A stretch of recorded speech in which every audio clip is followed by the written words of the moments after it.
अब कार्यक्रम के इस मोड़ पर सभी को जिसका इंतजार है, मैं आमंत्रित करना चाहूंगा श्री नरेंद्र सर को कि आप पधारें और अपने मुखारबिंद से हमें सबको लाभान्वित करवाएं। श्री नरेंद्र सर।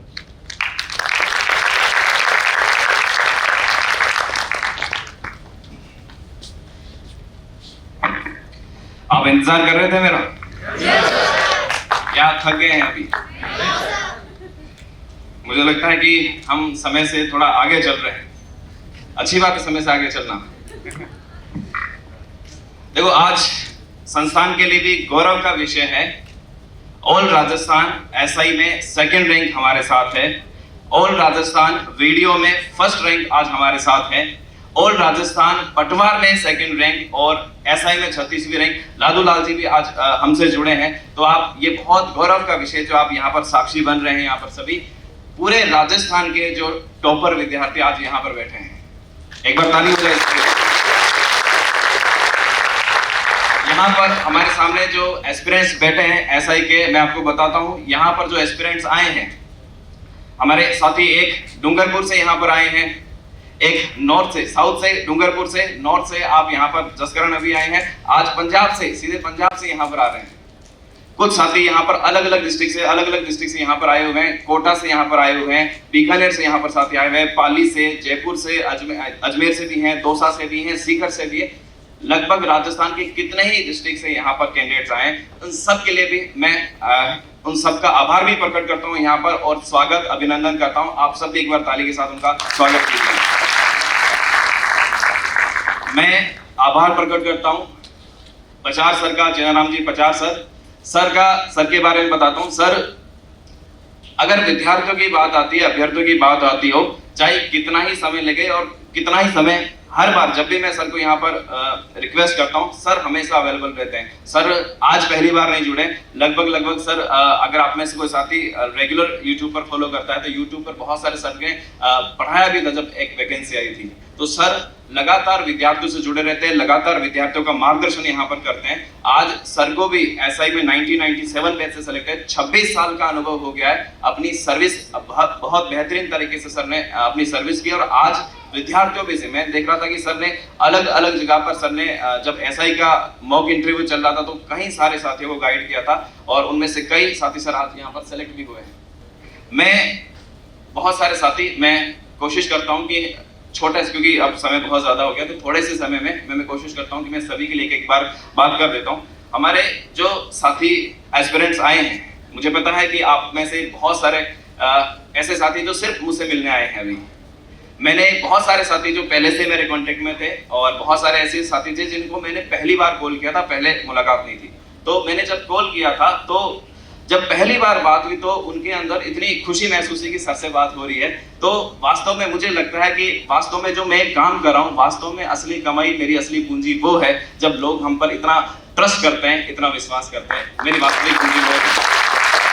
मुझे लगता है कि आज जो मैंने कमाया है वो वास्तव में ये चीज है कि लोग इतने सारे कैंडिडेट जुड़े हैं और वो दिल से, इमोशन से हमसे साथ जुड़े हैं। मुझे लगता है कि मैंने जो वास्तव में जो भी कमाया है वो वास्तव में पूंजी यहीं पर है। मैं आप सबके लिए भी कहना चाहता हूँ, एज ए एस्पिरेंट आप ये नहीं मानना कि हाँ हम ऐसा ही बन गए, ये अंत नहीं है, अभी शुरुआत है। ये अभी जो आपने किया है ये शुरुआत है, और अभी पूरा आसमान बाकी है, अभी बहुत आगे जाना है।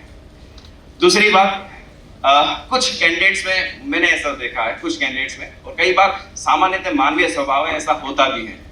जब कई बार थोड़ी बड़ी सफलता मिलती है तो हम थोड़े हवा में भी उड़ने लग जाते हैं, है ना। कई बार लगता है कि अपुनिज भगवान है ना। मतलब यहाँ इस स्टेज पर आने के बाद लगेगा कि यहाँ अपुनिज भगवान है। लेकिन देखो, आज आप बहुत बड़ी पोस्ट पर आए, है ना। हमें आसमान की ऊंचाइयों तक भी पहुंचना है, लेकिन हमारी जड़ें कहाँ पर होनी चाहिए? हमारी जड़ें जमीन पर होनी चाहिए। हमारे पांव कहाँ पर टिके होने चाहिए? दुनिया हमें तभी याद करेगी, दुनिया हमारा तभी सम्मान करेगी जब हम आसमान की ऊंचाइयों भी छू लें, तो भी हमारे जड़ें जो है वो हमारी जमीन में रहनी चाहिए, हमारे पांव हमारी जमीन पर टिके रहने चाहिए। तब देखना दुनिया आपका सम्मान करेगी। अगर आपके पांव, आपकी जड़ें ऊपर उठ गई तो फिर जब आपकी जड़ें कट गई तब कुछ भी नहीं रहेगा। तो ये याद रखना है कि हम कितनी भी ऊंचाइयों पर चले जाए, हमारी जड़ें कहाँ रहनी चाहिए? हमारी जड़ें जमीन पर रहनी चाहिए। दूसरा, आप पुलिस सर्विस में जाएंगे, पुलिस सर्विस के बारे में सर ने सारा बता दिया। मेरा तो पुलिस सर्विस का कभी अनुभव रहा नहीं, फिर भी जो थोड़ा बहुत मैंने सीखा है जाना है, मैं कुछ अपनी तरफ से कुछ सलाह सुझाव देना चाहूँ तो मैं आपको यही कहूंगा, एक बड़े भाई की तरह, एक मार्गदर्शक की तरह आपने हमेशा मुझे सराहा है, तो कुछ अपनी तरफ से मैं सुझाव देना चाहूंगा। जब आप पुलिस सर्विस में जाएंगे, पुलिस क्योंकि बहुत इंपॉर्टेंट सर्विस है, जनता से आप सीधे जुड़े रहेंगे, तो कई बार ऐसा मौका भी आ सकता है, जब आपको न्याय करना पड़ेगा। सर ने कहा कि जजेस तो बहुत बाद में न्याय करते हैं, पहली बार जब न्याय करने का मौका मिलेगा वो किसको मिलेगा? वो आपको मिलेगा। कोई भी, ये सामान्य जीवन पर भी लागू होता है, जब भी हम कभी न्याय कर रहे हैं तो ध्यान रखना, कभी भी सिर्फ एक पक्ष को सुनकर कभी भी कोई फैसला मत दे देना कि आपने एक पक्ष सुना और आपने फैसला दे दिया, आपने दूसरे पक्ष को जाना ही नहीं। ये जानना बहुत जरूरी होता है। जब हम इस पोस्ट पर जा रहे हैं तो कभी भी भावनाओं के आधार पर निर्णय नहीं ले सकते। हमें सारे जो निर्णय लेने पड़ेंगे बहुत लॉजिकल लेने पड़ेंगे। ऐसा हो सकता है कि आप सर्विस में हो, एक बहुत दुखी, पीड़ित, रोती हुई महिला आपके पास आए, बताए कि वो पति से पीड़ित है, बहुत रो रही है, बाद में पता चला कि वो ड्रामा क्वीन थी, है ना। वास्तव में पीड़ित कौन है? वास्तव में पति।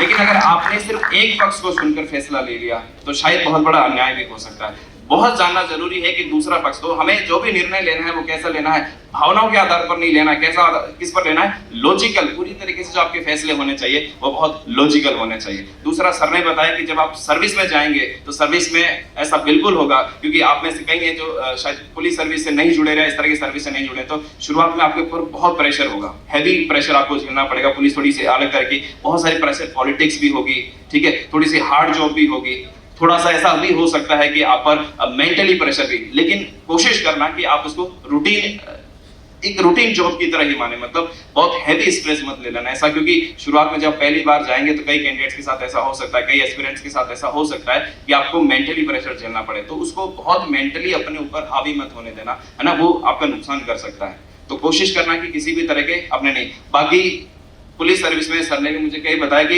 ये हमारा रूटीन का काम क्या रहता है कि कभी भी सस्पेंड कर सकते हैं, कभी सस्पेंशन आ जाएगा, ट्रांसफर होना, ये सारी चीजें बहुत नॉर्मल रहेगी। इसको अगर आपने ये लिया कि यार क्या हो गया, कहाँ पर किस सर्विस में आ गए, कैसे आ गए, तो हमेशा आप दुखी रहोगे।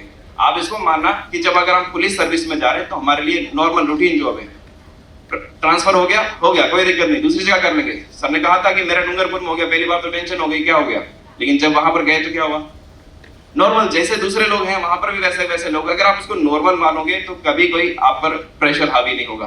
तो नॉर्मल बातें हैं, ट्रांसफर होना आते हैं, बहुत सारी प्रेशर पॉलिटिक्स भी होगी, सब कुछ चलेगा, लेकिन आपको इस पर अपने ऊपर हावी नहीं होने देना है, ठीक है। और बाकी जैसा मैंने आपको कहा है, एज ए एस्पिरेंट आपको इसको अंतिम सफलता नहीं माननी है।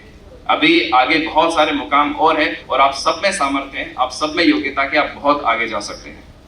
मैं बहुत सारे एस्पिरेंट जो आगे फ्यूचर में तैयारी कर रहे हैं, मैं उनके लिए भी कहना चाहूंगा, देखो आप सबके सामने ये सारे एस्पिरेंट्स पूरे राजस्थान से आए हुए हैं और सिलेक्टेड हैं। एसआई जैसी अपना में बहुत बड़ी पोस्ट है यहाँ पर। मैं मानता हूँ कि राजस्थान में आरएस के बाद जो दूसरी सबसे बड़ी पोस्ट है वो कौन सी है? एसआई पोस्ट है, एसआई का ही एग्जाम है, तो यहाँ पर सारे एस्पिरेंट बैठे थे।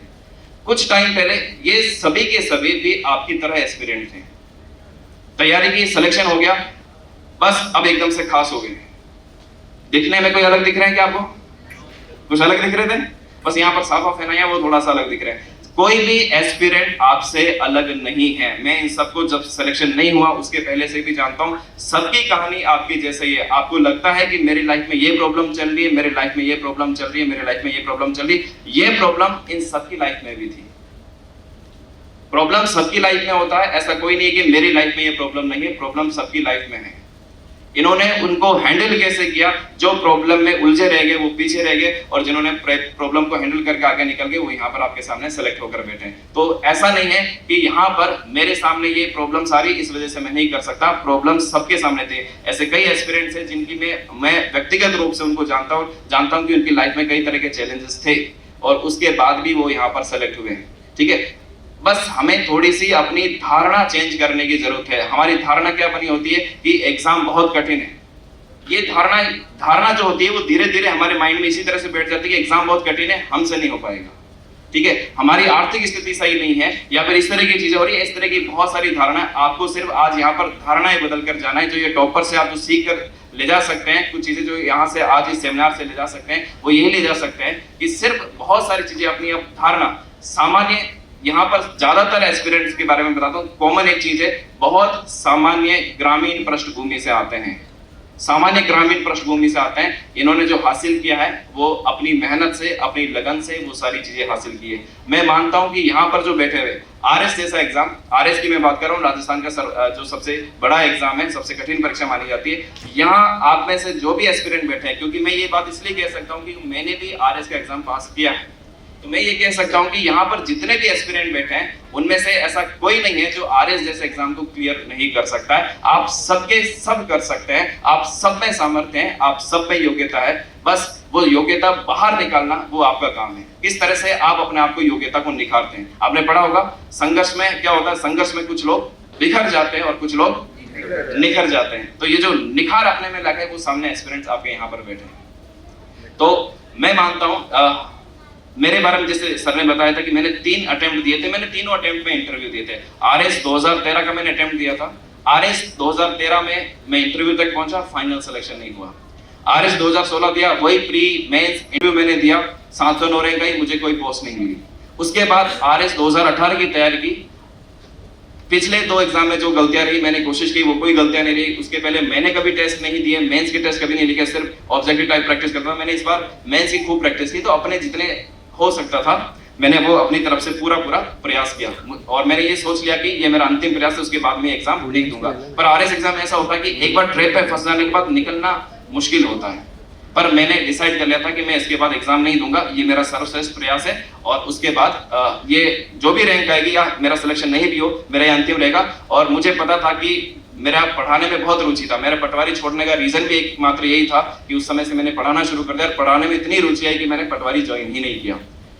वो सपना तब से चला रहा था, तो मैंने सोचा था कि हाँ मैं उसमें बहुत बेटर कर सकता हूँ। लेकिन 2018 में मुझे फाइनल रैंक मिल गई और मेरा सिलेक्शन भी हो गया था। और इसके बाद मैंने यहाँ पर ये चीजें ठान ली, क्योंकि 3 प्रयास, आरएस में 3 प्रयास का मतलब कितना होता है, ये वैकेंसी अपनी 7-8 साल एज खा जाएगी। मैंने उस समय ये सोचा कि बहुत, क्योंकि 3 अटेम्प्ट का मतलब है कि एक अटेम्प्ट 2 साल 3 साल लगते हैं, और 3 अटेम्प्ट का मतलब होता है कि 6-7 साल आपकी लाइफ के। उस समय मेरा जो विजन था, जो शुरुआत करने का, कि मुझे 3 अटेम्प्ट लगे, मेरे जो फ्यूचर में आने वाले एस्पिरेंट्स हैं उसको 3 अटेम्प्ट नहीं लगने चाहिए। मैं जब भी किसी से बात करता हूँ मैं यही कहता हूँ कि अगर आपको सिलेक्शन लेना है तो किस में लेना है, फर्स्ट अटेम्प्ट में लेना है। आरएस में आप दूसरे अटेम्प्ट में जाना ही नहीं है, फर्स्ट अटेम्प्ट में ही आपको सिलेक्शन लेना है। ये विजन वहीं से आया कि फर्स्ट अटेम्प्ट में ही जो करना है, और संभव है अगर कोई सही तरीके से तैयारी करे तो फर्स्ट अटेम्प्ट में भी ये सारी चीजें संभव हो सकती है। तो आरएस जैसा एग्जाम, आप भी सभी यहाँ पर एस्पिरेंट बैठे, जब तैयारी करें तो अपनी तैयारी इस तरह से रखनी है कि मुझे एक ही अटेम्प्ट में निकालना है, दूसरा अटेम्प्ट मुझे लेना ही नहीं है। क्योंकि दूसरे अटेम्प्ट का मतलब है कि ये जो सबसे इंपॉर्टेंट एज होती है अपने 20 साल से लेकर 30 साल की उम्र तक, वो सारी सिर्फ एक बंद कमरे में घुटते हुए चली जाएगी। मैं नहीं चाहता कि हाँ जो मेरे साथ हुआ कि मुझे इतने साल लगे वो किसी और भी एस्पिरेंट्स के साथ हुआ। मेरे जो शुरुआती वीडियो अगर आप देखेंगे तो वो सिर्फ इसी पर आधारित थे कि किस तरह से आप पहली बार में इस एग्जाम को क्लियर कर सकते हैं। तो मुझे लगता है कि आज का जो डिजिटल जमाना है, आपके पास सारी की सारी गाइडेंस उपलब्ध है कि किस तरह से कर सकते हैं। पर सिर्फ गाइडेंस से सिलेक्शन नहीं होता है, सिलेक्शन लेने के लिए जो क्वालिटीज चाहिए, जो गुण चाहिए, वो सारे आपके अंदर है, उसको बाहर निकाल कर जाना पड़ेगा। मैं 2-3-4 बस और बातें कर लेता हूँ फिर खत्म करूंगा। मैंने पहले भी अपने वीडियो में भी बताया, मैंने क्लास में भी बताता रहता हूँ, 5-6 क्वालिटीज हैं जो नए एस्पिरेंट्स हैं, मैं उनको बता रहा हूँ। ये चीजें आप अपने साथ लेकर जाना। आप आज यहाँ से इस सेमिनार हॉल से बाहर जाए तो इस संकल्प के साथ जाए, एक संकल्प लेकर जाए। अगर कई बार कोई भी इंसान हो, एक बार दृढ़ संकल्प कर ले कि मुझे ये चीज हासिल करनी है, मुझे ये काम करना है, वो हो जाता है। ऐसे अभी यूपीएससी में ऐसे एस्पिरेंट थे जिनके दोनों हाथ कटे हुए, सिर्फ एक उंगली और एक अंगूठा दूसरे हाथ में थे, और उन्होंने यूपीएससी में अच्छी रैंक के साथ सेलेक्ट हुए। इतना सब कुछ होने के बाद इसका मतलब है कि फिजिकल कमजोरी हमारी कमजोरी नहीं होती है। असली जो कमजोरी है वो कौन सी होती है?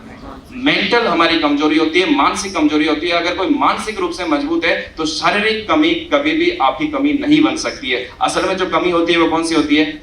वो मानसिक कमजोरी होती है। हमें मजबूत करने की जरूरत है, अपने मन को, अपने संकल्प को मजबूत करना जरूरी है। तो जब यहाँ से बाहर जाए तो एक बात ठान कर जाना है कि अगली बार जो मैं प्रयास कर रहा हूँ ये मेरा अंतिम प्रयास होना चाहिए।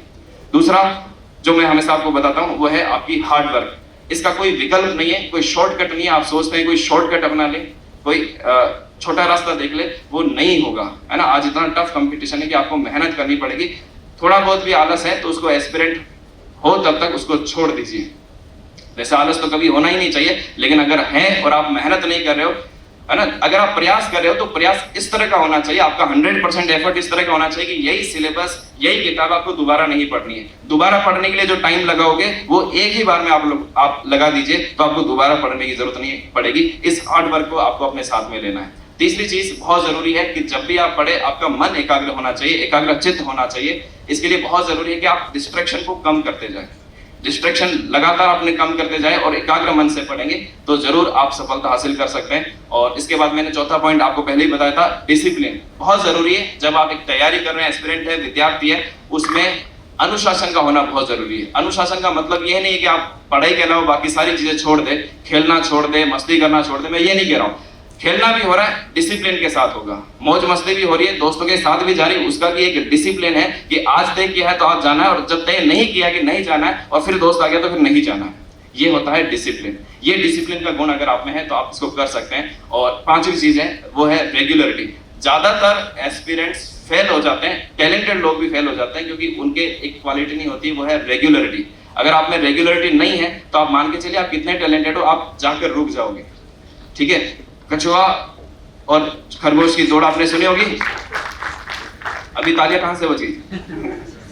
कछुए और खरगोश में कछुआ रेगुलर था और खरगोश रेगुलर नहीं था, इस वजह से वो पीछे रह गया। यानी वो दौड़ में तो बहुत तेज था लेकिन फिर भी पीछे रहने, ये हम बचपन से सीख रहे हैं। तो यही चीज अपने अंदर लेकर आनी है। और क्योंकि राजस्थान का एग्जाम है, ज्यादातर आप राजस्थान के एग्जाम की तैयारी करें तो एक गुण आप में होना चाहिए, वो है पेशेंस, धैर्य का गुण। वो बहुत जरूरी है, तभी आप यहाँ पर कर पाएंगे। ठीक है, तो मुझे यही आपको बातें बतानी थी। यहाँ पर मेरे परिवार के सदस्य भी बैठे हैं, मेरी माताजी भी बैठी हैं यहाँ पर।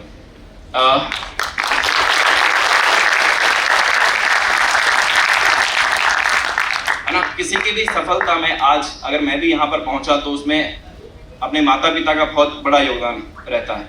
मेरे पापा का योगदान था कि उन्होंने हमेशा मुझे बड़े सपने दिखाए।